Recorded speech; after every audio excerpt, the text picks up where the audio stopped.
Voltei de missão e encontrei meu único filho agonizando sozinho no hospital. Foi quando descobri que minha nora usava o dinheiro que eu enviava para festejar em iates de luxo enquanto meu Miguel lutava pela vida. Naquele momento, entendi que minha maior força seria a justiça. Meu nome é Irene Vasconcelos, tenho 65 anos e nunca imaginei que precisaria contar essa história. Mas aqui estou, com o coração ainda partido pela perda mais dolorosa que uma mãe pode enfrentar. Servi ao Exército Brasileiro por 4 décadas. Fui uma das primeiras mulheres a entrar nas forças especiais, enfrentando missões que muitos recusariam. Passei por selvas impenetráveis, desertos escaldantes e zonas de conflito onde vi o pior da humanidade. Mesmo assim, mantive minha fé nas pessoas. Que ironia cruel que a maior traição que sofreria não viria em campo de batalha, mas dentro da minha própria família. Ainda me lembro do dia em que decidi voltar para casa. Estava em Brasília, finalizando os documentos da minha aposentadoria. Décadas de serviço, inúmeras condecorações, e finalmente poderia fazer o que meu coração ansiava. Voltar para casa, para meu único filho, Miguel. Miguel nasceu quando eu era jovem. Seu pai, também militar, faleceu em missão quando nosso menino tinha apenas 5 anos. Criei meu filho entre missões, licenças curtas e muitas videochamadas com lágrimas nos olhos. Sempre me perguntei se estava fazendo certo, se o dever com a pátria justificava os aniversários perdidos, as formaturas assistidas à distância, as festas de fim de ano celebradas com semanas de atraso. A culpa de ser uma mãe ausente me acompanhou por toda a vida. Quando Miguel se casou com Valéria, senti um misto de alívio e tristeza. Alívio porque ele finalmente teria alguém ao seu lado diariamente. Alguém para acompanhá-lo nas alegrias e tristezas do cotidiano. Tristeza porque eu continuaria sendo apenas uma presença virtual, uma voz no telefone, um rosto na tela do computador. Foi nessa época que Miguel descobriu a doença grave, um diagnóstico terminal. Recebi a notícia durante uma missão na fronteira, e meu mundo desabou. Implorei por uma licença, mas era um momento crucial da operação.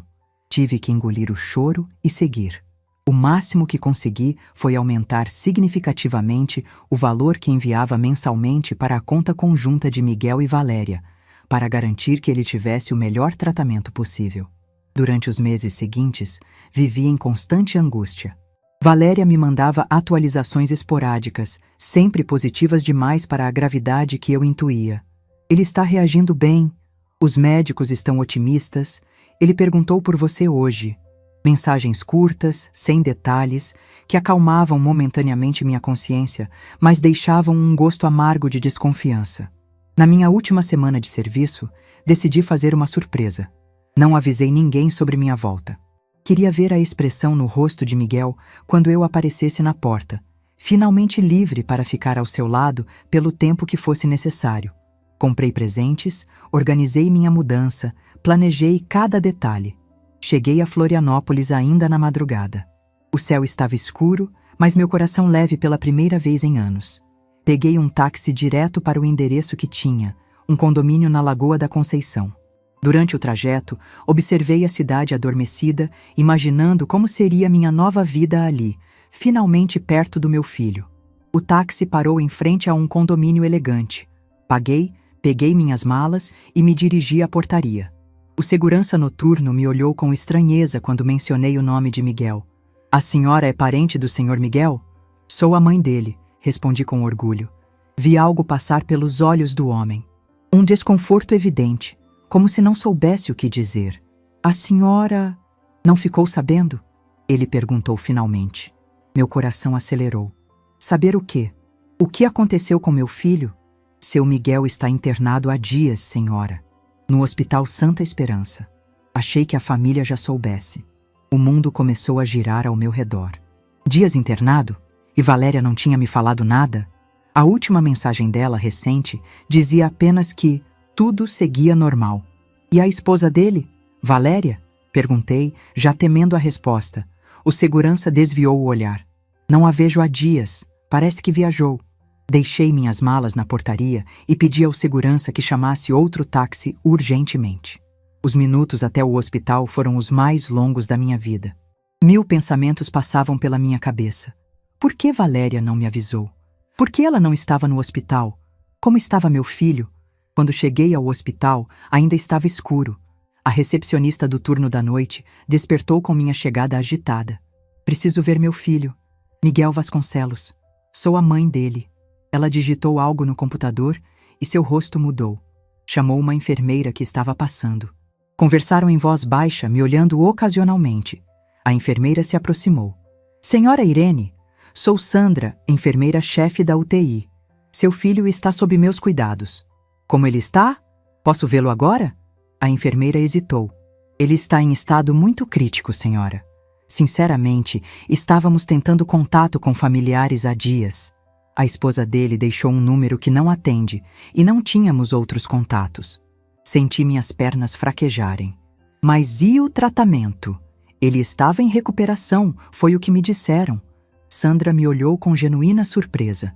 Senhora, pelo que vemos no histórico médico, seu filho interrompeu o tratamento há meses. Ele só voltou a procurar ajuda quando já estava muito debilitado, recentemente. Naquele momento, algo dentro de mim se quebrou. O dinheiro que eu enviava religiosamente todo mês, mais do que suficiente para cobrir o tratamento mais caro, para onde tinha ido? As atualizações de Valéria, todas eram mentiras? Posso vê-lo, por favor? Sandra assentiu e me guiou pelos corredores silenciosos. Antes de entrarmos na UTI, ela me preparou. Ele está sedado, mas pode ouvir. Fale com ele. E, senhora, prepare-se. Ele está muito diferente do que a senhora talvez lembre. Nada poderia me preparar para o que vi. Meu Miguel, meu menino forte e sorridente, estava irreconhecível. Magro, pálido, com tubos por todo lado. O monitor cardíaco emitia sinais fracos e irregulares. Aproximei-me em choque, as lágrimas escorrendo sem controle. Miguel, sussurrei, segurando sua mão gelada. Mamãe está aqui agora. Não vou mais sair do seu lado. Não sei se foi minha imaginação, mas senti um leve aperto em minha mão. Seus olhos se abriram levemente, aqueles mesmos olhos azuis que herdou do pai. Ele tentou falar, mas o tubo em sua garganta impedia. Sandra rapidamente ajustou algo. Ele está tentando dizer algo, ela explicou. Vou remover brevemente o tubo para que ele possa falar, mas será por poucos segundos. Quando o tubo saiu, Miguel tossiu um pouco. Então, com uma voz fraca que mal reconheci, ele disse: Mãe, desculpa, ela mentiu. Para nós dois. Antes que eu pudesse responder, ele fechou os olhos novamente, exausto pelo esforço. Sandra recolocou o tubo rapidamente. Fiquei ali, segurando a mão dele, as lágrimas escorrendo silenciosamente pelo meu rosto. Depois de tantos anos enfrentando os piores cenários em campos de batalha, nada me preparou para aquela dor. Passei as horas seguintes ao lado de Miguel, falando baixinho com ele, contando histórias da nossa vida, pedindo desculpas por ter estado ausente. Os médicos vieram, explicaram a situação. A doença havia se espalhado, comprometendo órgãos vitais. Eles estavam fazendo o possível, mas as chances eram mínimas. Quando o sol começou a nascer, uma enfermeira diferente entrou na UTI. Ela me olhou com surpresa. A senhora é parente do Sr. Miguel? Sou a mãe dele. Ela pareceu aliviada. Graças a Deus alguém da família apareceu. Estávamos todos indignados. Sabe, eu não deveria comentar isso, mas... Sua nora esteve aqui apenas uma vez, no primeiro dia. Depois, nada. Nenhuma ligação para saber como ele estava. Senti a indignação crescer dentro de mim, mas a mantive sob controle. Não era o momento para isso. Meu filho precisava de mim, de toda a minha força e presença. Você saberia me dizer como posso encontrar Valéria? A enfermeira hesitou. Bem, uma das técnicas de enfermagem é amiga de uma prima dela. Parece que ela está em Angra dos Reis. Vimos algumas fotos nas redes sociais ontem. Obrigada pela sinceridade, respondi, minha voz calma demais, quase irreconhecível para mim mesma. Peguei meu celular e, com mãos trêmulas, abri o Instagram. Busquei pelo perfil de Valéria e lá estava. Conta aberta, postagens recentes. A mais nova mostrava ela em um iate luxuoso, taça de champanhe na mão, rodeada de pessoas que eu jamais havia visto, com a legenda: Vida é para ser celebrada. Enquanto meu filho lutava pela vida, sozinho em uma UTI, ela estava comemorando em um iate, com o dinheiro que eu enviava, com o dinheiro que deveria estar salvando a vida do meu filho. Naquele momento, algo mudou dentro de mim. A dor não desapareceu, mas foi acompanhada por uma determinação fria e calculista que só conheci nos piores momentos em campo de batalha. Valéria não fazia ideia do que havia despertado. Ela não conhecia a militar por trás da sogra ausente. Foi quando o médico plantonista entrou na sala. Dr. Paulo, um senhor de cabelos grisalhos e olhar compassivo. Senhora Irene, podemos conversar em particular? Saímos para o corredor, onde ele me explicou a situação com toda a sinceridade. Miguel precisava de um tratamento experimental urgente. Um medicamento que poderia dar a ele algumas semanas, talvez meses de vida. Mas o hospital não o tinha disponível e o plano de saúde se recusava a cobrir por ser experimental. Quanto custa? Perguntei diretamente. A soma era considerável, mas eu tinha economias. Economias que havia guardado justamente para garantir que Miguel estivesse bem. Assinei os papéis necessários e autorizei o tratamento imediatamente. Precisamos também encontrar a esposa dele, disse o médico. Há decisões legais que precisam ser tomadas. Eu encontrarei, respondi com uma firmeza que o surpreendeu. Voltei para o lado de Miguel e fiquei observando seu rosto, procurando nele traços do menino que criei entre licenças do exército. Lembrei-me do dia em que ele aprendeu a andar, das cartas que me escrevia quando estava no colégio, da expressão orgulhosa quando se formou na faculdade. Meu menino, meu único filho.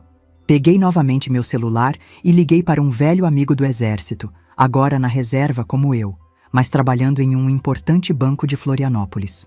Alguns favores nunca expiram, especialmente entre militares que serviram juntos. Renato, é Irene. Preciso da sua ajuda. É sobre meu filho. É urgente. Expliquei a situação rapidamente. Renato, que conhecia Miguel desde pequeno, ficou horrorizado. Prometeu verificar as contas bancárias ainda naquela manhã. Como diretor de segurança do banco, ele tinha acesso a informações que poderiam ajudar a entender onde estava indo todo o dinheiro que eu enviava. Em seguida, liguei para outro antigo companheiro de farda, o Coronel Oliveira, agora advogado especializado em direito familiar. Oliveira, é Irene. Estou em uma situação complicada e preciso de orientação legal. Expliquei tudo, e ele prometeu ir ao hospital ainda naquela manhã. Enquanto desligava, percebi que uma enfermeira me observava da porta. Era Raquel, a enfermeira do turno da manhã. Senhora Irene, tem um momento? Ela me levou até a sala dos enfermeiros e fechou a porta. Sei que não deveria me envolver, mas seu filho me contou algumas coisas antes de piorar e ser entubado. Coisas sobre a esposa dele. Meu coração acelerou. O que ele disse? Raquel hesitou. Ele disse que ela o estava medicando errado propositalmente. Que ela substituía os remédios do tratamento por placebos. Que só percebeu quando começou a piorar drasticamente. Senti meu sangue gelar. Não era apenas desvio de dinheiro. Era algo muito pior. Ele também disse que tentou falar com a senhora várias vezes, mas ela interceptava as ligações. Dizia que a senhora estava em missão, incomunicável. Lágrimas de raiva escorreram pelo meu rosto. Por que ele não procurou ajuda antes? Ele tentou, senhora, mas ela tinha controle sobre tudo. O dinheiro, o celular, os remédios. Ela até convenceu os médicos anteriores que ele estava com problemas mentais devido à medicação, que estava tendo delírios. A imagem se formava na minha mente, clara e terrível. Meu filho, doente, vulnerável, sendo manipulado pela própria esposa. A mulher que deveria cuidar dele, protegê-lo, amá-lo. Há mais uma coisa, continuou Raquel. Ele deixou algo para a senhora, pediu que eu guardasse caso a senhora chegasse a tempo. Ela abriu uma gaveta e tirou um pequeno pendrive. Ele disse que aqui tem tudo o que a senhora precisa saber. Peguei o objeto com mãos trêmulas. O último presente de meu filho. Suas últimas palavras para mim. Naquele momento, o alarme da UTI disparou. Corremos de volta para o quarto de Miguel. Os médicos já estavam lá, tentando reanimá-lo. Fiquei paralisada na porta, vendo a equipe lutar para trazer meu filho de volta. "Afastem! Aplicando choque!" gritou um dos médicos. O corpo de Miguel saltou com o impacto do desfibrilador. Uma vez, 2 vezes, 3 vezes. O som contínuo do monitor cardíaco ecoava pelo quarto, uma linha reta, sem vida. Hora do óbito, 8h17, anunciou o médico, abaixando a cabeça. Meu mundo parou. Meu único filho havia partido. Sem se despedir, sem que eu pudesse dizer o quanto o amava, o quanto me arrependia de não ter estado mais presente. Mas entre as lágrimas e a dor insuportável, algo ardeu dentro de mim. Uma chama que não se apagaria facilmente. A chama da justiça. A determinação de uma mãe, de uma militar, de uma mulher que não se curvaria diante da injustiça, nem mesmo quebrada pela dor. Apertei o pendrive na mão e fiz uma promessa silenciosa a Miguel. Valéria pagaria por cada lágrima, por cada momento de sofrimento, por cada mentira. E eu não descansaria até que justiça fosse feita. Os dias que se seguiram à morte de Miguel foram um borrão de dor e burocracia. Tive que me ocupar com o funeral, com os papéis, com todas aquelas formalidades que parecem tão cruéis quando estamos de luto. Cada assinatura, cada carimbo, cada decisão era como reviver a perda. Mas eu não tinha o luxo de desabar. Não ainda. Havia justiça a ser feita. Valéria não apareceu para o velório, nem para o enterro. Soube depois que ela ainda estava em Angra dos Reis, prolongando sua merecida folga, como descreveu em suas redes sociais. A ausência dela não me surpreendeu, mas causou indignação entre os poucos amigos de Miguel que compareceram. Pessoas que não via há anos me abraçaram, chocadas não apenas pela morte prematura dele, mas pelo abandono da esposa em seus momentos finais. Ela sempre foi assim, disse Carlos, amigo de infância de Miguel. Nos últimos tempos, mal podíamos ver seu filho. Ela controlava tudo, as visitas, as ligações, até mesmo com quem ele podia falar. Cada novo relato alimentava minha determinação. Não era apenas sobre o dinheiro desviado. Era sobre a vida do meu filho, roubada não apenas pela doença, mas pela crueldade calculada de alguém que deveria amá-lo. No dia seguinte ao enterro, Renato me ligou. Sua voz tinha aquela tensão que reconheci de nossas missões mais difíceis. Irene, você precisa vir ao banco, agora.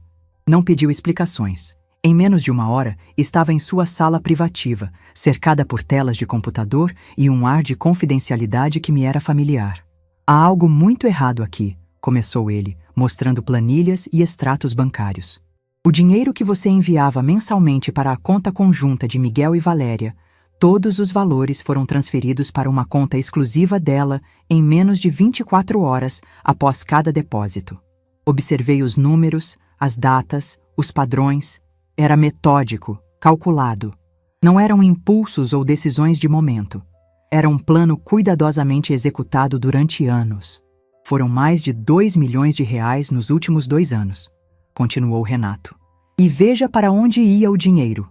Ele mostrou mais telas.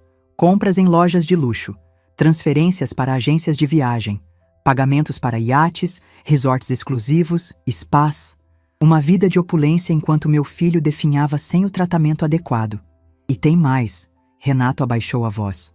Encontramos transferências regulares para uma conta nas Ilhas Cayman. Mais de $500 mil já foi para lá. Ela estava planejando fugir, conclui, sentindo o gosto amargo da traição. Provavelmente. E pelo que pude verificar, ela continua gastando como se não houvesse amanhã. Olhe. Na tela, transações recentes. Joias caras, um depósito para aluguel de iate por mais 1 semana, reservas em resorts de luxo. Ela não sabe que você voltou, não é? Perguntou Renato.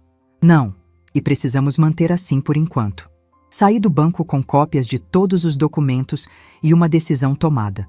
Liguei para o Coronel Oliveira, que já havia iniciado os procedimentos legais conforme conversamos. Consegui a liminar, Irene, informou ele quando nos encontramos em seu escritório. Com as provas que reunimos, o juiz concedeu o bloqueio imediato de todas as contas conjuntas. Ela não terá mais acesso ao dinheiro. E as contas individuais dela, também bloqueadas, com base na suspeita de apropriação indébita e nas evidências de desvio de recursos destinados ao tratamento médico. Era apenas o começo, mas já me trazia algum conforto. Valéria estava prestes a descobrir que o mundo de luxo que construiu com o sofrimento do meu filho estava desmoronando. Quanto tempo até ela descobrir? Perguntei. Provavelmente na próxima tentativa de compra ou saque. Questão de horas, talvez. Voltei para o apartamento que havia alugado próximo ao hospital, antes mesmo de saber que Miguel não sobreviveria. Era um lugar simples, funcional, sem personalidade. Mas não me importava. Não era um lar que eu buscava. Era apenas uma base de operações. Liguei o computador e inseri o pendrive que Raquel me entregou. O que encontrei ali devastou o pouco que restava do meu coração. Eram vídeos, centenas deles. Miguel havia instalado câmeras escondidas pela casa, gravando tudo. Vi Valéria substituindo os medicamentos dele por pílulas de açúcar. Vi ela rindo ao telefone com amigos enquanto comentava como estava cansada de esperar ele morrer. Vi ela vasculhando documentos, procurando informações sobre a minha aposentadoria, sobre quanto mais ela poderia receber quando eu também partisse. Em um dos vídeos gravados semanas antes de sua internação final, Miguel olhava diretamente para a câmera, como se falasse comigo. Mãe, se você está vendo isto, significa que não consegui sobreviver até seu retorno. Descobri tarde demais o que Valéria estava fazendo. Quando percebi que os remédios eram falsos, que o dinheiro que você mandava nunca foi usado para meu tratamento, já estava fraco demais para fugir. Ela controla tudo. Meu celular, meus médicos, minhas contas. Ela convenceu a todos que estou delirando por causa da medicação. Ele fez uma pausa, visivelmente exausto. Sua aparência já estava debilitada, os olhos fundos, a pele amarelada. Perdoe-me por não ter sido mais forte. Perdoe-me por ter trazido essa mulher para nossas vidas. Mas, por favor, não deixe que ela saia impune. Não é apenas pelo dinheiro, mãe. É porque ela mentiu para você todos esses anos. É porque ela roubou o tempo que poderíamos ter tido juntos.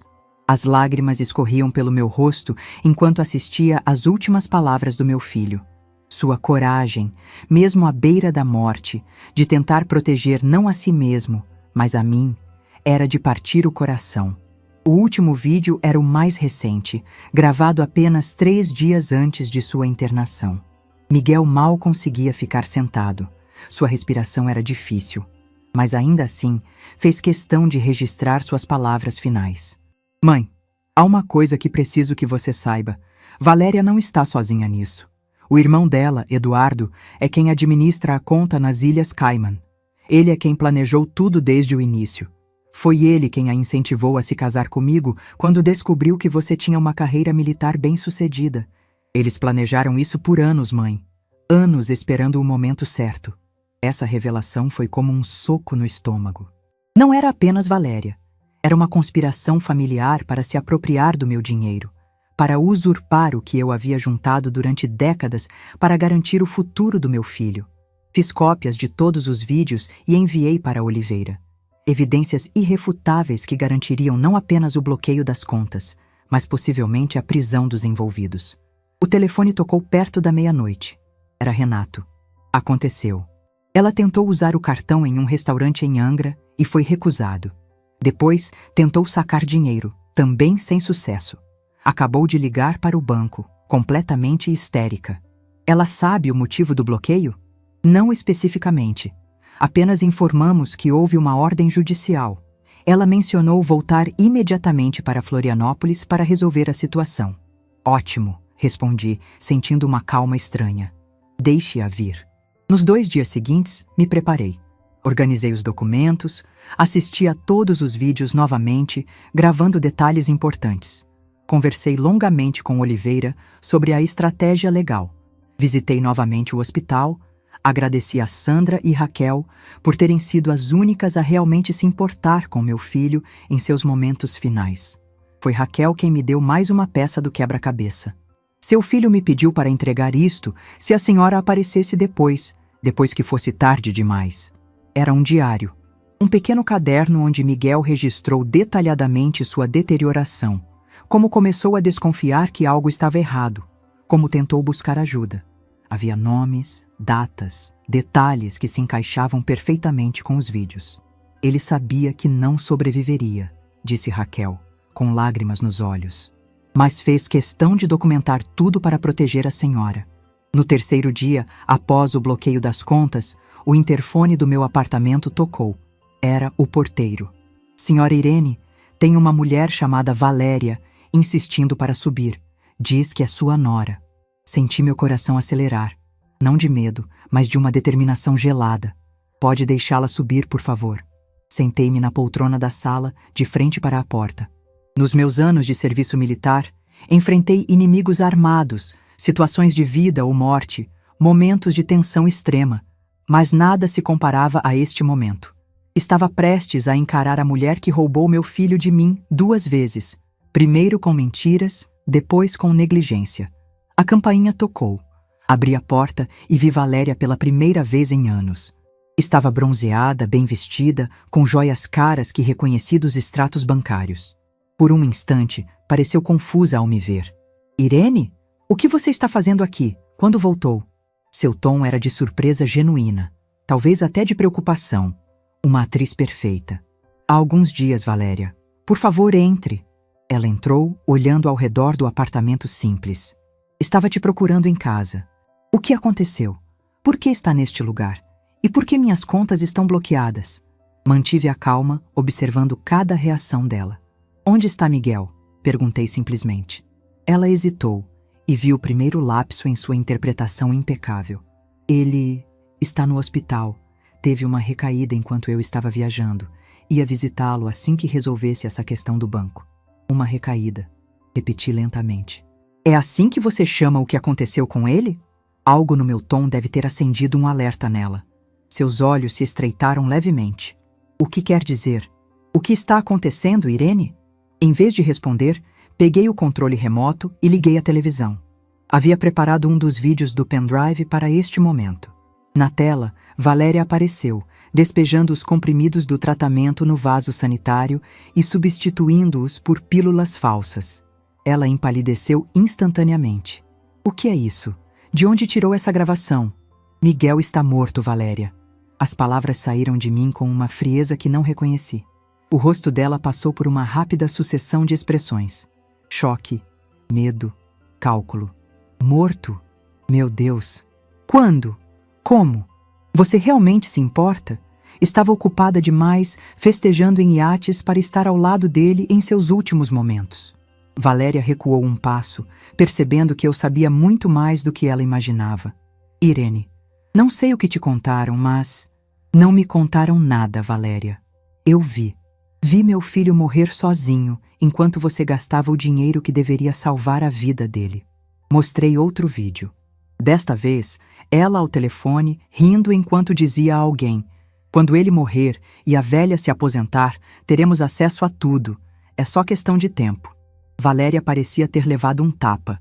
Seu rosto perdeu toda a cor. Isso não é o que parece. Miguel estava confuso. Ele... Poupe-me das mentiras, interrompi. Suas contas estão bloqueadas porque há uma investigação em andamento. Apropriação indébita, possível crime por negligência, conspiração, fraude. E sim, sabemos sobre seu irmão Eduardo e a conta nas Ilhas Cayman. Foi como se um balão tivesse sido estourado.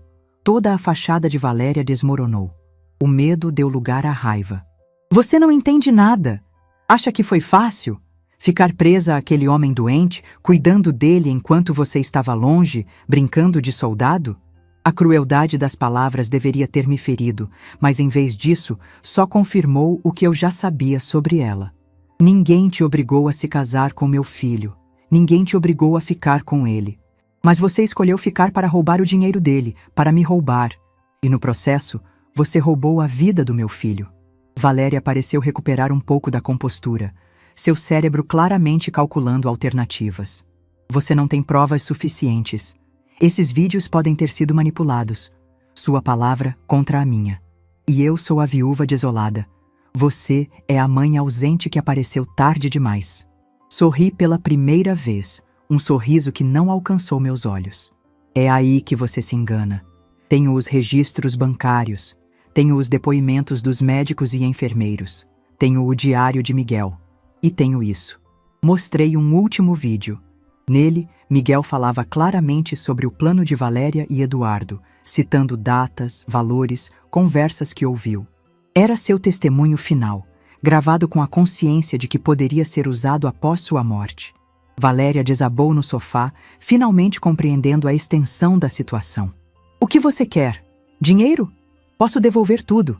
Quero justiça. E ela já começou. A polícia deve estar chegando à casa do seu irmão neste exato momento. Quanto a você, o interfone tocou novamente. Atendi. Senhora Irene, tem 2 policiais aqui embaixo. Dizem que precisam falar com a senhora e com a senhora Valéria. Por favor, peça para subirem. Valéria me olhou com puro ódio. Você não sabe com quem está mexendo. Tenho contatos, tenho dinheiro. Não, Valéria. Você não tem mais nada. Os policiais chegaram minutos depois. Um homem e uma mulher, ambos com expressões sérias e profissionais. Senhora Valéria Vasconcelos? Perguntou a policial. Temos um mandado para sua prisão preventiva. Você tem o direito de permanecer em silêncio. Tudo o que disser pode e será usado contra você em um tribunal. Enquanto a algemavam, Valéria me lançou um último olhar, uma mistura de raiva e desespero. Isso não acabou, Irene. Eu a observei ser levada, sentindo não satisfação, mas um vazio profundo. Justiça estava sendo feita, mas nada disso traria meu filho de volta. Naquela noite, sentada sozinha no apartamento, olhando para as fotos de Miguel espalhadas pela mesa, permiti-me finalmente chorar de verdade. Não apenas pela perda, mas pelos anos perdidos, pelas mentiras, pela crueldade que havia entrado em nossas vidas disfarçada de amor. O telefone tocou, interrompendo meu luto. Era Oliveira. Irene, Eduardo foi preso tentando embarcar para o exterior. Encontraram documentos comprometedores em sua casa, confirmando tudo o que suspeitávamos. A conta nas Ilhas Cayman foi identificada e estamos iniciando o processo para recuperar o dinheiro. Obrigada, Oliveira. Tem mais uma coisa, o testamento de Miguel. Meu coração parou por um instante. Que testamento? Foi registrado há 6 meses. Encontramos durante as investigações. Ele deixou tudo para você, Irene. A casa, os bens, tudo. E há uma carta anexada. Você precisa ver isso. Desligamos e fiquei ali, contemplando o que viria a seguir. A justiça estava sendo feita, mas o que fazer com esse vazio?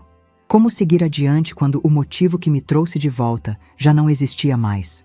O interfone tocou mais uma vez. Tarde da noite, quem poderia ser? Senhora Irene, desculpe o horário, mas tem uma criança aqui embaixo perguntando pela senhora. Diz que é sobrinho do senhor Miguel. Uma criança? Miguel não tinha sobrinhos que eu soubesse. Vou descer. No saguão do prédio, encontrei um menino de aproximadamente 10 anos. Magro, olhos assustados, segurando uma mochila surrada. Você é a mãe do tio Miguel? Ele perguntou, a voz tremendo levemente. Sim, sou eu. E você, quem é? Meu nome é Lucas. O tio Miguel me ajudava. Ele disse que, se algo acontecesse com ele, eu deveria procurar a senhora. Lucas. Um nome que não significava nada para mim até aquele momento, mas que estava prestes a mudar tudo. Mais uma peça do quebra-cabeça que era a vida secreta do meu filho. Mais um capítulo dessa história que apenas começava a se revelar. Olhei para o menino parado à minha frente, com aqueles olhos assustados que pareciam carregar o peso do mundo. Lucas, um nome que nunca havia sido mencionado por Miguel em nossas conversas. Como era possível que meu filho tivesse um lado de sua vida completamente desconhecido para mim? Você está com fome? Perguntei, percebendo que ele parecia exausto. Lucas assentiu timidamente. Um pouco, senhora. Vamos subir então. Podemos conversar enquanto comemos algo. No apartamento, preparei um sanduíche e um copo de leite para ele. Lucas comeu vorazmente, como quem não via uma refeição decente há dias. Observei seus gestos, suas roupas simples, mas limpas, a mochila que não desgrudava do corpo mesmo enquanto comia. Como você conheceu meu filho? Perguntei finalmente, quando ele terminou de comer. Lucas abaixou o olhar, como se buscasse as palavras certas. Tio Miguel me encontrou no hospital. Eu estava lá fazendo tratamento também. Meus pais... Ele hesitou. Eles não puderam ficar comigo. Disseram que não tinham condições. A história começava a fazer sentido. Miguel, mesmo doente, havia estendido a mão para uma criança abandonada. Ele vinha me visitar quase todos os dias, continuou Lucas. Trazia livros, jogos, às vezes só ficava conversando comigo. Quando recebi alta, não tinha para onde ir. Tio Miguel arranjou um lugar para mim numa casa de acolhimento perto da casa dele. Ele me visitava sempre que podia, escondido. Escondido? Perguntei, intrigada. Sim, ele dizia que a tia Valéria não podia saber, que ela ficaria brava se soubesse que ele estava gastando dinheiro comigo. Cada palavra era uma nova revelação sobre meu filho e sobre a crueldade de Valéria. Miguel, mesmo sob vigilância constante, encontrava formas de ajudar esse menino. Quando ele começou a ficar muito doente, Lucas continuou. Ele me deu seu número, senhora. Disse que se algo acontecesse com ele, eu deveria procurar você, que você me ajudaria. Lágrimas silenciosas escorreram pelo meu rosto.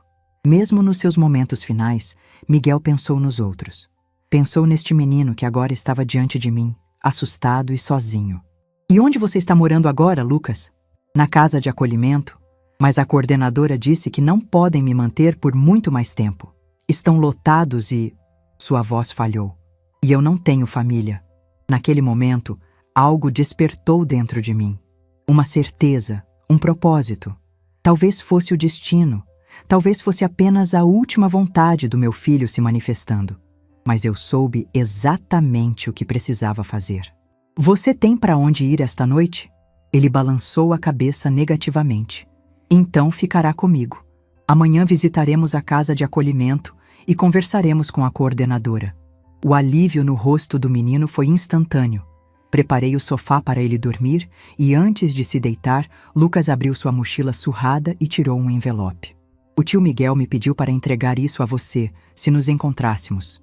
O envelope estava um pouco amassado, mas selado. Meu nome escrito na caligrafia de Miguel.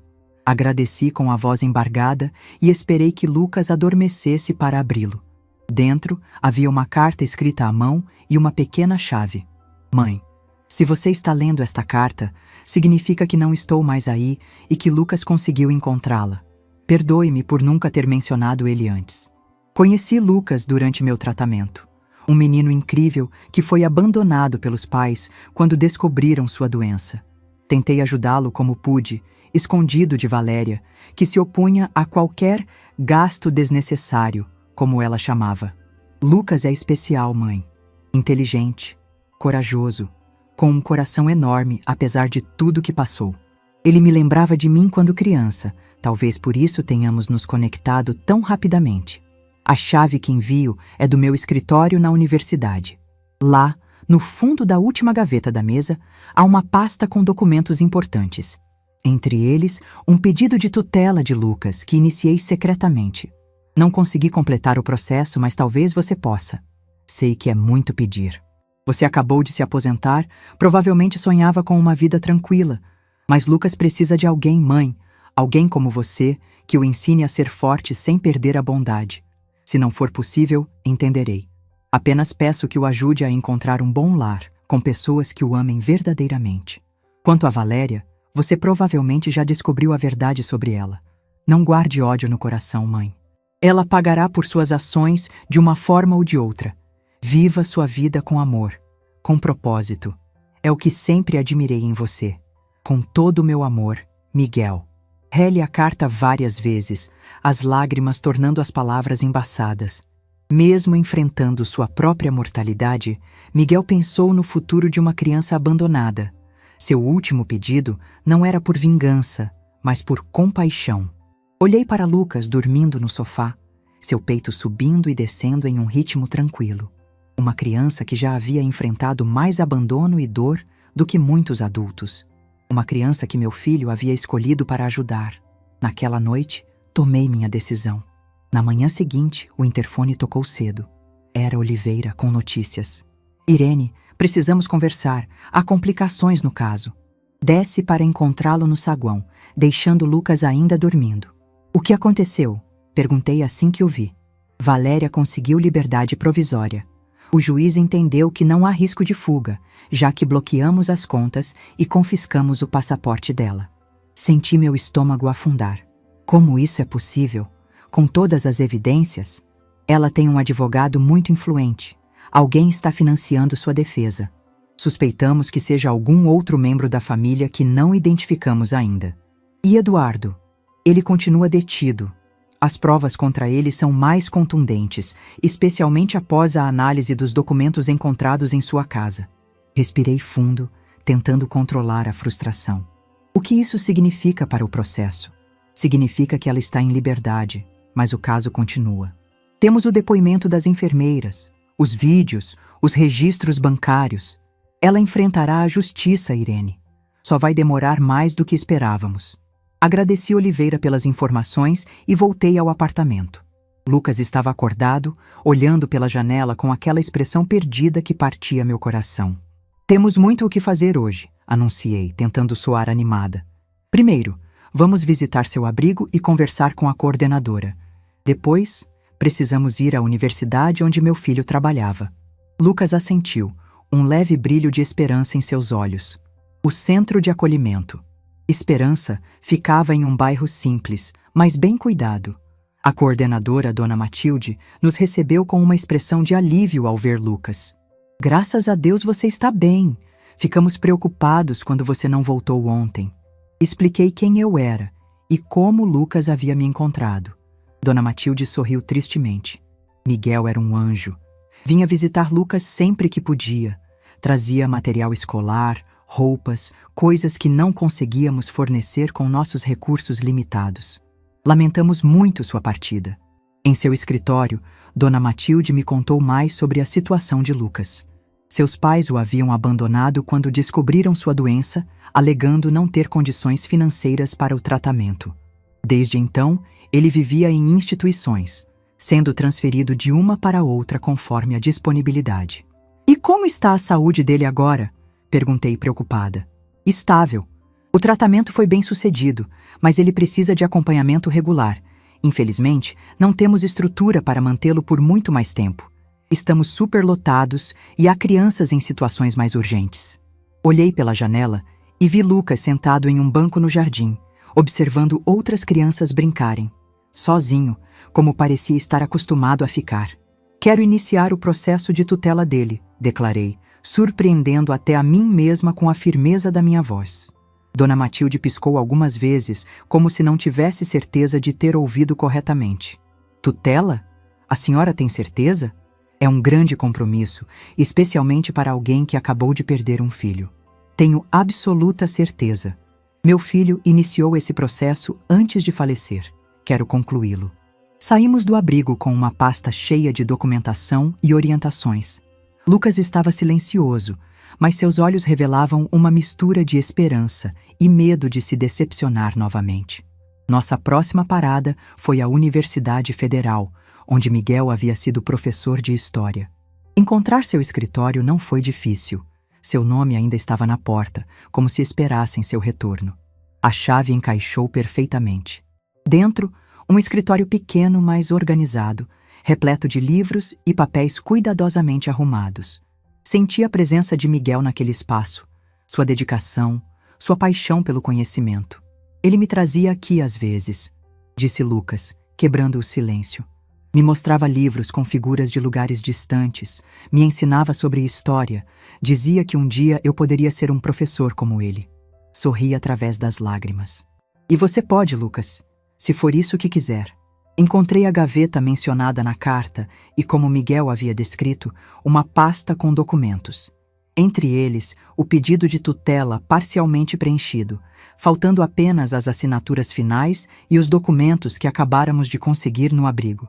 Havia também outro envelope, endereçado ao diretor do departamento. Dentro, uma carta de Miguel explicando sua situação médica e pedindo que seus últimos salários e benefícios fossem direcionados para um fundo educacional para Lucas. Meu filho havia pensado em tudo, havia criado uma rede de proteção para este menino, mesmo sabendo que talvez não estivesse vivo para implementá-la.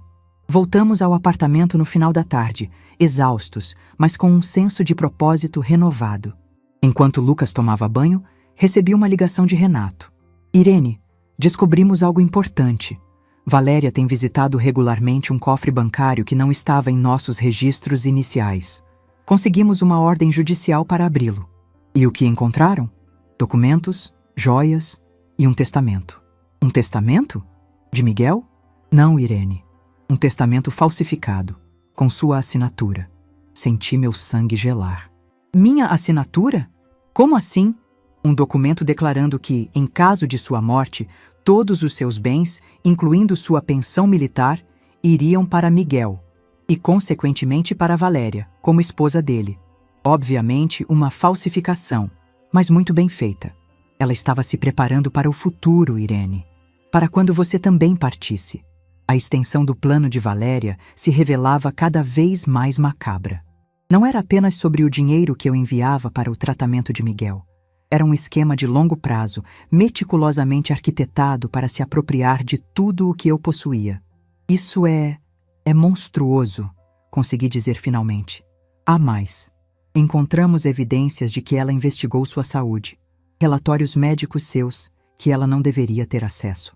Acho que ela estava monitorando se você desenvolvia alguma condição que pudesse acelerar as coisas. A ideia de que Valéria estivesse esperando, ou talvez até planejando, minha morte me deixou nauseada. Até onde chegaria sua ganância? Irene, você está bem? A voz de Renato soou preocupada do outro lado da linha. Estou apenas processando tudo isso. O que acontece agora? Estas evidências fortalecem enormemente nosso caso. O juiz já revogou a liberdade provisória. A polícia deve estar indo prendê-la neste momento. Quando desliguei, percebi que Lucas estava parado na porta, me observando com seus olhos atentos. Está tudo bem, senhora Irene? Vai ficar, Lucas. Prometo que vai ficar. Naquela noite, enquanto Lucas dormia, refleti sobre tudo o que havia acontecido nos últimos dias. A dor da perda de Miguel ainda estava lá. Uma ferida aberta que talvez nunca cicatrizasse completamente. Mas junto dela, crescia algo novo. Um propósito. Uma responsabilidade. Peguei meu celular e fiz uma ligação que vinha adiando. Oliveira, preciso que me ajude com mais uma coisa. Quero visitar a casa onde Miguel morava. Preciso ver o lugar onde meu filho viveu seus últimos dias. Na manhã seguinte, com Lucas seguramente na escola, insisti que ele mantivesse sua rotina normal. Encontrei Oliveira em frente à casa que legalmente agora me pertencia. Era uma construção bonita, em um bairro tranquilo. Tem certeza que quer fazer isso, Irene? Pode ser doloroso. Tenho. Preciso entender tudo, Oliveira. Preciso ver como era a vida dele. Ao entrar, fui recebida por uma casa impecavelmente decorada, como uma fotografia de revista. Mas havia algo frio, impessoal. Não via nada de Miguel ali. Suas paixões, seus interesses, sua personalidade. O quarto principal era dominado por roupas e objetos pessoais de Valéria. As coisas de Miguel estavam confinadas a um pequeno espaço, como se ele fosse apenas um visitante em sua própria casa. No escritório, encontrei mais evidências da vida dupla que meu filho levava. Escondidos em um fundo falso da estante, descobri cadernos com anotações sobre Lucas, sobre o tratamento dele, sobre planos para seu futuro. Havia também registros detalhados dos desvios de Valéria, cuidadosamente documentados. Ele estava reunindo provas, disse Oliveira, examinando os documentos. Provavelmente planejava confrontá-la quando estivesse forte o suficiente. Mas ele nunca teve essa chance. A doença avançou rápido demais, agravada pela falta do tratamento adequado. No quarto de hóspedes, uma surpresa. Um espaço pequeno, mas acolhedor, com livros infantis, algumas roupas, até mesmo um pequeno videogame antigo. Era para Lucas. Percebi imediatamente. Miguel preparou um quarto para ele, mesmo sabendo que Valéria nunca permitiria. Sentei na cama pequena, tocando os livros cuidadosamente organizados. Meu filho, mesmo morrendo, havia pensado no futuro. Havia criado um espaço de esperança. Foi quando tomei minha decisão final. Oliveira, quero que inicie os trâmites para a reforma desta casa e o processo de adoção de Lucas. Não apenas tutela, adoção plena. Ele me olhou com uma mistura de surpresa e admiração. Tem certeza, Irene? É um grande passo. Nunca tive tanta certeza de algo em minha vida. Este será nosso lar, meu e de Lucas. E juntos, honraremos a memória de Miguel da melhor forma possível, vivendo com propósito e compaixão. Ao sair da casa, olhei uma última vez para a fachada. Não era mais um local de traição e dor. Era o começo de algo novo. Um legado de amor que meu filho havia plantado e que agora cabia a mim cultivar. Os meses seguintes passaram como um turbilhão. Reformar a casa, Adaptar-me à presença constante de Lucas, lidar com os processos judiciais contra Valéria e Eduardo, cada dia trazia novos desafios, novas emoções, novas descobertas. A casa de Miguel foi completamente transformada.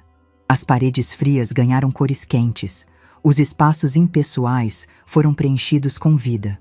O quarto que meu filho havia secretamente preparado para Lucas tornou-se oficialmente seu, com algumas adaptações para refletir seus gostos e personalidade.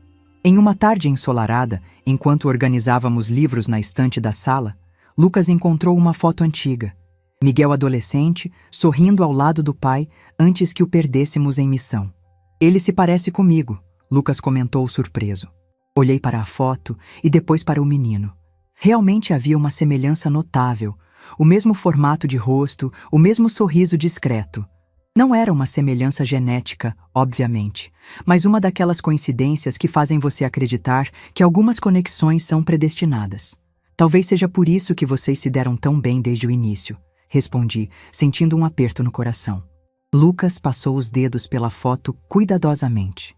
A senhora acha que ele ficaria feliz em me ver aqui? Morando na casa dele? Tenho absoluta certeza, Lucas. Era o que ele queria. Foi por isso que preparou aquele quarto para você, mesmo sabendo que Valéria não aprovaria. Os olhos do menino brilharam com lágrimas contidas. Às vezes, quando venho para cá depois da escola, sinto como se ele ainda estivesse por perto, como se estivesse me observando. Abracei Lucas, permitindo que minhas próprias lágrimas caíssem. Era estranho como a dor e a alegria podiam coexistir tão intimamente. A dor pela ausência de Miguel, a alegria pela presença de Lucas, ambas igualmente intensas, igualmente verdadeiras. O processo de adoção avançava, embora com a lentidão típica da burocracia brasileira. Oliveira usava toda sua influência para acelerar as coisas, mas ainda enfrentávamos obstáculos. O principal deles era a origem incerta de Lucas. Seus pais biológicos haviam desaparecido sem deixar endereço ou contato após abandoná-lo, o que complicava o processo legal. Numa manhã chuvosa, recebi um telefonema de Oliveira. Irene, temos novidades sobre o caso de Valéria. O julgamento foi marcado. Senti meu coração acelerar. Quando? Em 2 semanas. E há algo mais que você precisa saber. A defesa dela está tentando um acordo. Que tipo de acordo? Ela oferece informações sobre uma rede maior de fraudes em troca de uma pena reduzida. Aparentemente, o esquema dela e de Eduardo não era isolado. Havia outras pessoas envolvidas, outros alvos. A ideia de que existiam mais pessoas como Valéria e Eduardo explorando pessoas doentes e suas famílias me deixou enojada. O que você acha? Perguntei. Como seu advogado, digo que o acordo pode acelerar a recuperação do dinheiro desviado. Como seu amigo, sei que nenhum acordo trará Miguel de volta. Agradeci a Oliveira e desliguei, imersa em pensamentos conflitantes. Parte de mim queria ver Valéria pagar pelo máximo de tempo possível por suas ações. Outra parte reconhecia que expor uma rede maior poderia evitar que outras famílias passassem pelo mesmo sofrimento. Naquela noite, sentei-me na varanda, observando a chuva fina que caía sobre o jardim. Lucas já estava dormindo, exausto após um dia de escola e suas aulas de natação, uma atividade que os médicos recomendaram para fortalecer seus pulmões após o tratamento. Pensei em Miguel, em como ele enfrentou seus últimos dias com dignidade e preocupação pelos outros, apesar do sofrimento. Pensei no que ele faria nesta situação. Minha resposta veio na forma de uma lembrança. Uma conversa antiga com Miguel, quando ele ainda era adolescente, revoltado com uma injustiça na escola. Às vezes, mãe, temos que escolher entre o que é justo para nós e o que é melhor para todos. Na manhã seguinte, liguei para Oliveira. Aceito o acordo com uma condição. Quero estar presente quando ela revelar os nomes. Quero olhar nos olhos dela enquanto ela faz isso. 2 semanas depois, encontrei-me numa sala austera no fórum. Valéria entrou escoltada, visivelmente abatida, sem suas roupas caras e maquiagem impecável. Nossos olhares se cruzaram brevemente. O dela fugidio, o meu firme. A sessão foi longa e detalhada. Valéria descreveu um esquema elaborado, liderado por seu irmão Eduardo, que identificava pessoas doentes com familiares de posses. O plano era sempre o mesmo: Aproximar-se, conquistar a confiança, obter acesso às finanças e desviar recursos destinados ao tratamento. Miguel não foi o primeiro, ela admitiu, a voz trêmula. Houve pelo menos 7 outros casos nos últimos 5 anos. 7 famílias destruídas pela ganância. 7 pessoas que, como meu filho, tiveram suas chances de recuperação roubadas por esse esquema cruel. Quando a sessão terminou, Valéria foi levada de volta à detenção. Antes de sair, ela virou-se para mim. Sei que não significa nada para você, mas sinto muito. Não pela punição, mas pelo que fiz. Mantive meu olhar firme, sem responder. Suas palavras soavam vazias após tudo o que havia feito. O arrependimento chegava tarde demais para Miguel. Tarde demais para as outras vítimas. Saí do fórum com uma sensação estranha. Não era a satisfação que esperava, mas um tipo diferente de resolução. Não era sobre vingança. Era sobre verdade. Sobre prevenir que outras famílias passassem pelo mesmo sofrimento. Aquela noite, ao voltar para casa, encontrei Lucas aguardando ansiosamente na porta. Como foi? Perguntou, seus olhos refletindo uma maturidade além de sua idade. Foi necessário, respondi simplesmente, abraçando-o. Agora é hora de seguir em frente. Nos dias seguintes, uma ideia começou a se formar em minha mente. As informações fornecidas por Valéria haviam exposto uma vulnerabilidade terrível no sistema. Pessoas doentes e suas famílias, fragilizadas pela situação, tornavam-se alvos fáceis para predadores como Eduardo e Valéria. Liguei para Renato e marquei um almoço. Precisava de sua experiência financeira. Quero criar uma fundação, expliquei enquanto comíamos. Uma organização que proteja pessoas em situação similar à de Miguel, que verifique cuidadores, monitore o uso de recursos destinados ao tratamento, ofereça suporte legal. Renato assentiu, pensativo. É uma ideia excelente, Irene. E, com o dinheiro recuperado das contas nas Ilhas Cayman, você tem capital inicial suficiente. Não quero usar esse dinheiro para mim, confessei. Nunca me sentiria confortável. Prefiro que seja usado para ajudar outros. E já tem um nome para essa fundação? Sorri pela primeira vez em dias.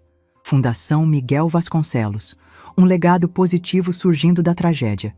Nas semanas seguintes, dediquei-me ao projeto com a mesma disciplina e determinação que havia aplicado durante minhas missões militares.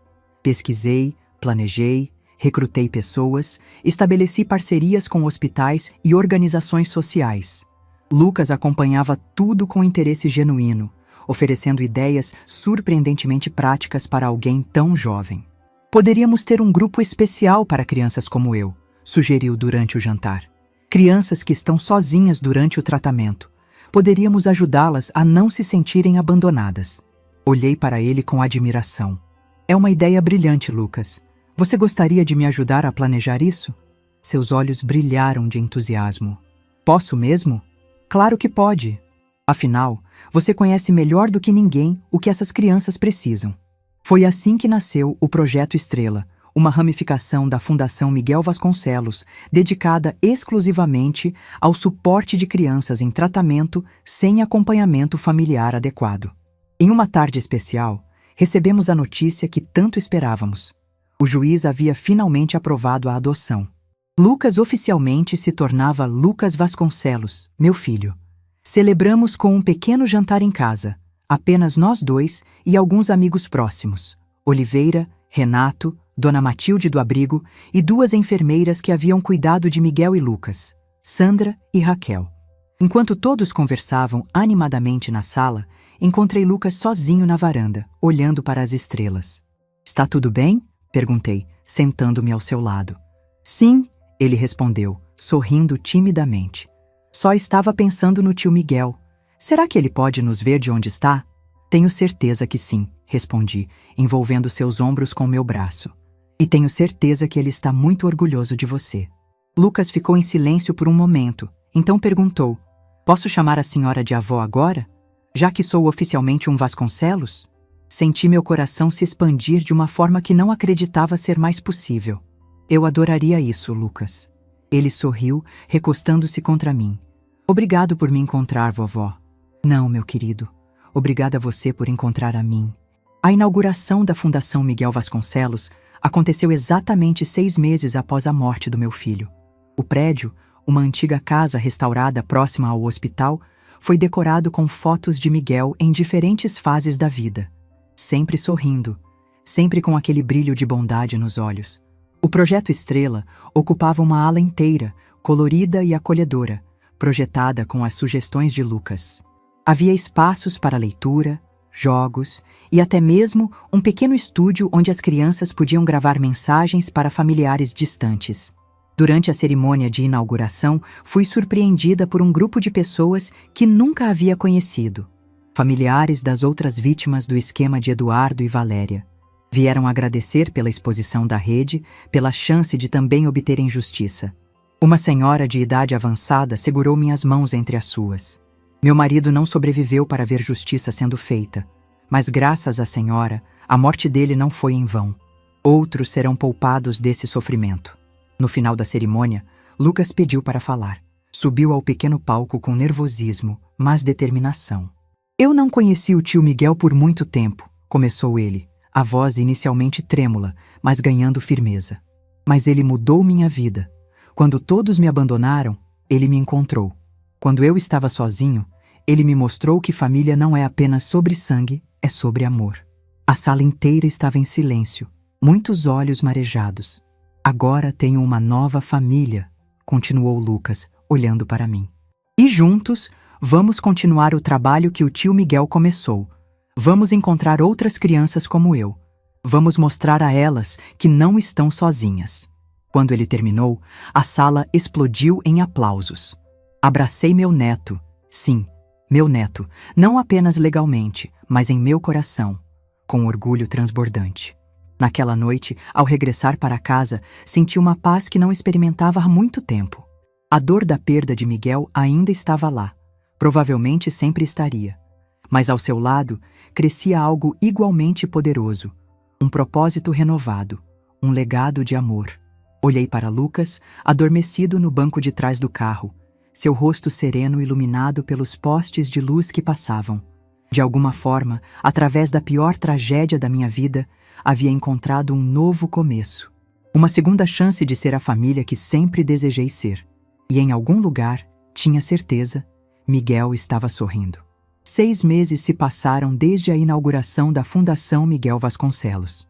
Ainda estou aprendendo a navegar neste novo capítulo da minha vida, aos 65 anos, quando muitos buscam descanso, encontrei um propósito que me desperta todas as manhãs com renovada determinação. A pequena sede da fundação, instalada na casa reformada que antes pertencia a Miguel e Valéria, tornou-se um farol de esperança para famílias em situação semelhante à que vivemos. O Projeto Estrela, idealizado por Lucas, já acolhe 15 crianças em tratamento sem suporte familiar adequado. Hoje é um dia especial. Estou na sala de reuniões com Renato, Oliveira e a equipe que ajudamos a formar. Assistentes sociais, psicólogos, advogados, todos dedicados a proteger pessoas vulneráveis de predadores como Valéria e Eduardo. Os números do primeiro semestre são impressionantes, comenta Renato, exibindo gráficos na tela de projeção. 32 famílias receberam assistência legal, 27 crianças foram integradas ao Projeto Estrela e identificamos 3 possíveis casos de desvio de recursos similares ao que aconteceu com Miguel. E conseguimos intervir a tempo, completa Oliveira, com satisfação evidente. Nenhuma dessas 3 pessoas sofreu o mesmo destino do seu filho, Irene. Sinto um calor no peito ao ouvir isso. Vidas foram salvas. O sofrimento de Miguel não foi em vão. A reunião prossegue com discussões sobre expansão, novos projetos, parcerias com hospitais. Estou inteiramente envolvida, mas uma parte de mim observa a cena com certo distanciamento, maravilhada com a transformação que apenas 6 meses podem trazer. Quando todos se retiram, permaneço na sala vazia, olhando para a fotografia de Miguel na parede. Nosso inspirador, nosso guia. Ao lado dela, uma nova adição, uma foto de Lucas na cerimônia de encerramento do ano letivo, sorrindo, com o boletim cheio de notas excelentes na mão. Meu celular vibra com uma mensagem. É Sandra, a enfermeira que cuidou de Miguel em seus últimos dias e que agora trabalha em período parcial na fundação. Lembra da Maria Eduarda, a menina de 9 anos que acolhemos mês passado? O tratamento experimental foi aprovado. Precisamos comemorar. Sorriu para a tela do celular. Cada vitória, por menor que seja, é celebrada como se fosse a conquista de um mundo inteiro. Olho no relógio. Preciso buscar Lucas na escola. Desde que a adoção foi finalizada, estabelecemos uma rotina que valoriza nosso tempo juntos. Por mais ocupada que esteja com a fundação, nunca permitiria que meu neto, sim, meu neto, embora legalmente seja meu filho, sentisse a ausência que Miguel experimentou durante meus anos no exército. Quando chego à escola, Lucas já me espera no portão, conversando animadamente com 2 colegas. Ao me ver, despede-se deles e corre em minha direção. Vovó, a professora de ciências, adorou nosso projeto sobre apoio psicológico para famílias de pacientes. Disse que podemos apresentar na feira regional. Seu entusiasmo é contagiante. Lucas encontrou na ciência uma forma de processar sua própria experiência como paciente abandonado, transformando dor em conhecimento, sofrimento em solução. Isso é maravilhoso, querido. Vamos comemorar com um sorvete? No caminho para a sorveteria, Lucas me conta sobre seu dia, seus planos, seus sonhos. Escuto cada palavra com atenção plena, saboreando estes momentos que a vida me presenteou tão inesperadamente. Ao chegar em casa, encontramos um envelope oficial na caixa de correio. É do tribunal. Sinto um frio na barriga ao abri-lo. Seria alguma complicação com a adoção? Não. É uma notificação sobre Valéria. Ela cumprirá o restante de sua pena em regime semiaberto, por bom comportamento e cooperação nas investigações que levaram à desarticulação completa da rede de fraudes. Lucas percebe minha expressão. Algum problema, vovó? Hesito por um momento, então decido pela honestidade.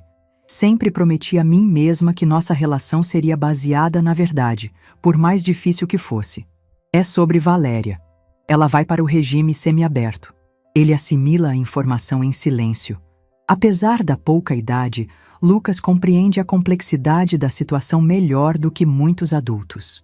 Como você se sente sobre isso? Pergunta ele, surpreendendo-me com sua maturidade. Reflito por alguns instantes. Honestamente, não sinto raiva nem satisfação. Sinto paz. Ela está pagando pelo que fez. A justiça seguiu seu curso. Mas o mais importante é o que construímos a partir dessa tragédia. Lucas me abraça espontaneamente, algo que tem feito com mais frequência nos últimos meses. O tio Miguel estaria orgulhoso de você, vovó. Na manhã seguinte, recebo um telefonema inesperado. É Oliveira, com uma notícia surpreendente. Irene, acabei de saber, a fundação foi indicada ao Prêmio Nacional de Direitos Humanos na categoria de proteção a pessoas vulneráveis. É um reconhecimento importantíssimo. Fico momentaneamente sem palavras. O prêmio é extremamente prestigioso, concedido anualmente a organizações que se destacam na defesa dos direitos humanos no Brasil. Quem nos indicou? Consigo perguntar finalmente. Aí é que está a parte mais impressionante, responde Oliveira, mal contendo a empolgação. Foi uma indicação coletiva. Todas as famílias que ajudamos enviaram cartas de apoio. Ao desligar, preciso de um momento para processar. De uma tragédia pessoal devastadora, nasceu algo que agora ajuda centenas de pessoas. O círculo de dor transformou-se em círculos concêntricos de cura, expandindo-se cada vez mais. Quando conto a notícia a Lucas depois da escola, sua reação me surpreende. Vovó, isso significa que teremos que ir a Brasília para a cerimônia? Sim, se formos escolhidos. Por quê? Ele hesita, então diz. É que eu tenho pensado. Acho que quero conhecer Valéria antes de irmos. Sinto como se o ar tivesse sido sugado da sala. Conhecer Valéria? Por quê, Lucas? Preciso entender. Preciso olhar nos olhos dela e entender como alguém pode fazer o que ela fez com o tio Miguel. Com todas aquelas pessoas. Meu instinto protetor grita para negar imediatamente, para afastá-lo de qualquer contato com a mulher que causou tanto sofrimento. Mas vejo nos olhos dele uma necessidade genuína de fechamento, de compreensão. Vou pensar sobre isso, Lucas. É uma decisão séria. Após uma noite de reflexão e uma longa conversa com o psicólogo que acompanha Lucas desde a adoção, decido que, Se este é um passo importante para seu processo de cura, não tenho o direito de impedi-lo. Fazemos os arranjos necessários através de Oliveira. A visita é marcada para uma semana depois, no centro de progressão onde Valéria agora cumpre sua pena. No dia marcado, sinto meu coração pesado enquanto dirijo até lá. Lucas está silencioso ao meu lado, as mãos inquietas no colo traindo seu nervosismo. Tem certeza que quer fazer isso? Pergunto pela última vez. Tenho, vovó. Preciso fazer isso. O centro de progressão é um lugar austero, mas menos intimidante que uma prisão de segurança máxima. Após os procedimentos de segurança, somos conduzidos a uma sala de visitas. Valéria entra minutos depois. Está diferente. O cabelo antes impecavelmente tratado, agora mostra fios grisalhos. O rosto sem maquiagem revela linhas de preocupação e arrependimento. Ao nos ver, para brevemente na porta, claramente surpresa por eu estar acompanhando Lucas. Obrigada por aceitar nos receber. Digo formalmente, mantendo minha voz neutra. Ela assente, sentando-se à nossa frente. Não imaginava que voltaria a vê-la, Irene. Muito menos acompanhada. Lucas a observa com intensidade, absorvendo cada detalhe. Meu nome é Lucas, diz finalmente. Miguel me ajudou quando eu estava doente e sozinho no hospital. Ele planejava me adotar antes de você acabar com o tratamento dele. Valéria abaixa os olhos, visivelmente desconfortável. Eu não sabia sobre você. Miguel nunca mencionou. Ele tinha que esconder, responde Lucas com uma maturidade impressionante. Você não permitiria que ele me ajudasse, não é mesmo? A pergunta direta parece atingir Valéria como um golpe físico. Provavelmente não, admite ela após um momento. Eu estava em um lugar muito sombrio, consumida pela ganância. Não via nada além do dinheiro e da vida luxuosa que queria.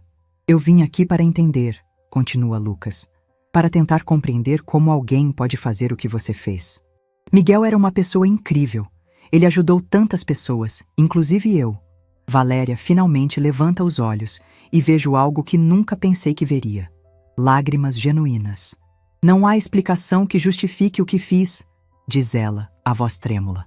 Passei anos em terapia aqui dentro, tentando entender minhas próprias ações. A verdade é que eu cresci em um ambiente onde o valor das pessoas era medido pelo que possuíam.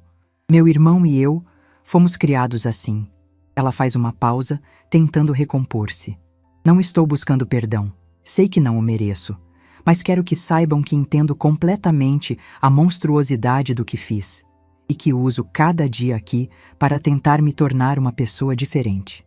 Lucas escuta atentamente, seu rosto sério, analítico. Você sabia que agora existe uma fundação com o nome dele? Que ajuda pessoas como eu e impede pessoas como você? Um pequeno sorriso triste passa pelos lábios de Valéria. Sim, sei. Leio sobre o trabalho de vocês nos jornais. É ironicamente apropriado. O maior mal que já cometi resultou em algo genuinamente bom para o mundo. A visita não dura muito mais. Lucas fez o que veio fazer. Olhar nos olhos da mulher que causou tanto sofrimento e tentar compreender o incompreensível. Quando nos levantamos para sair, Valéria fala uma última vez. Irene, obrigada por dar a este menino o que não pude dar a Miguel, uma família real. Não respondo verbalmente, apenas assinto levemente antes de sair com Lucas. No carro, ele permanece em silêncio por vários minutos, processando a experiência. Você está bem? Pergunto finalmente.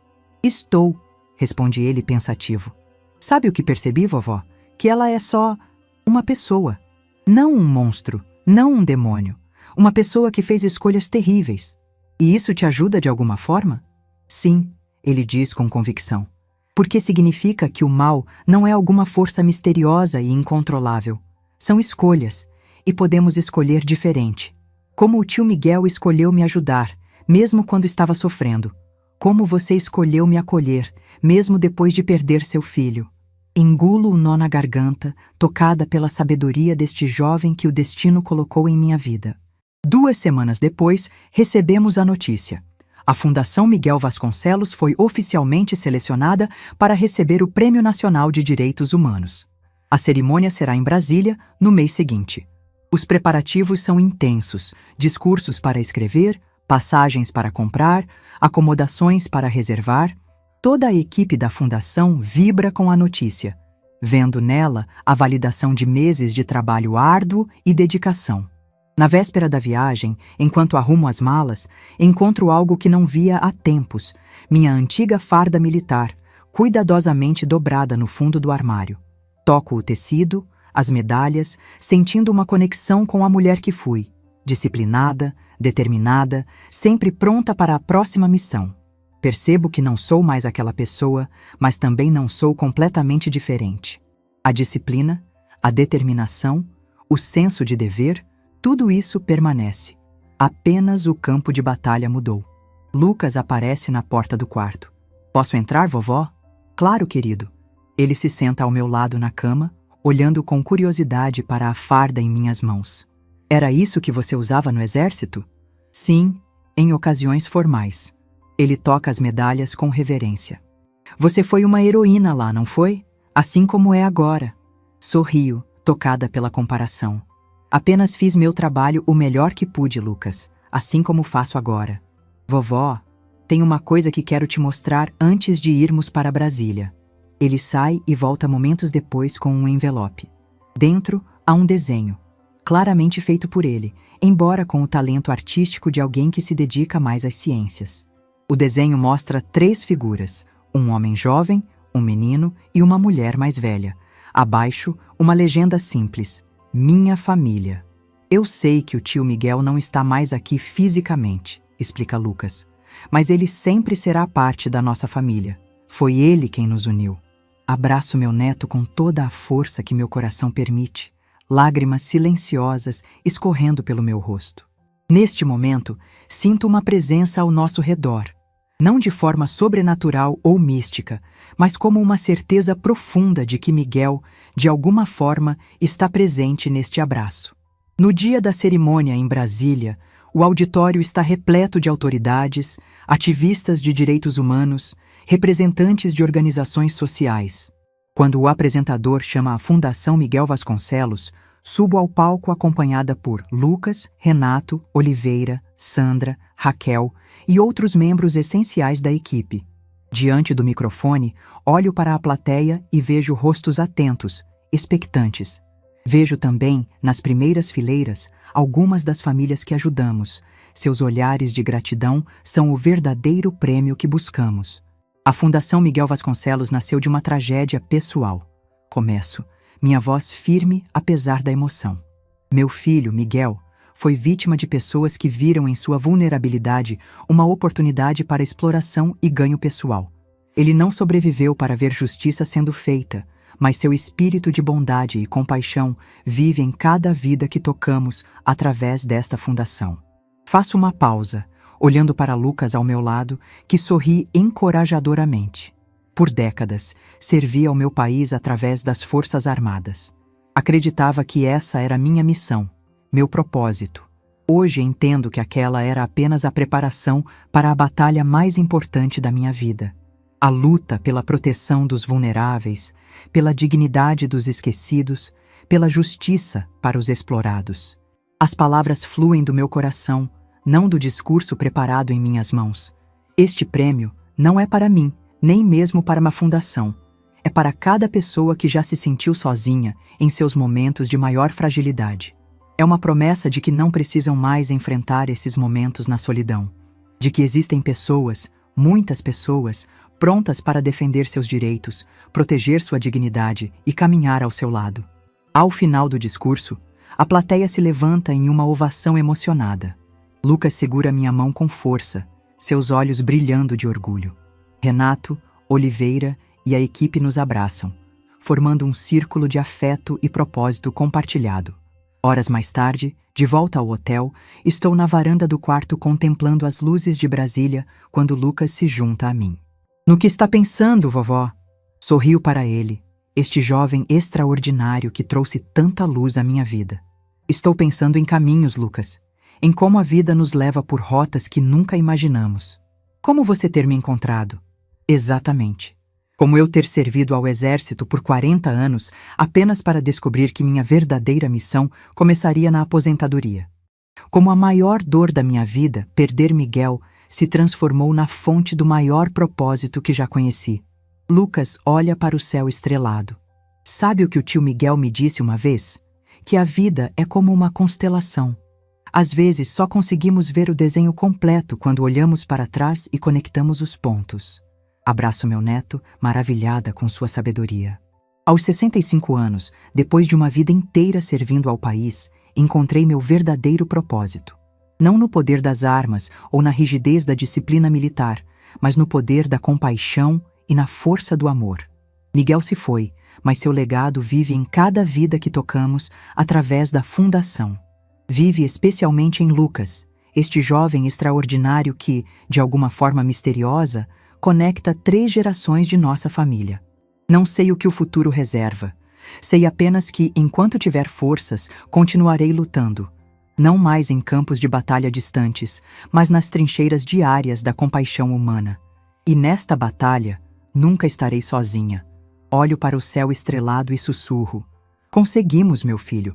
Transformamos a dor em propósito, a perda em legado. E isto é apenas o começo.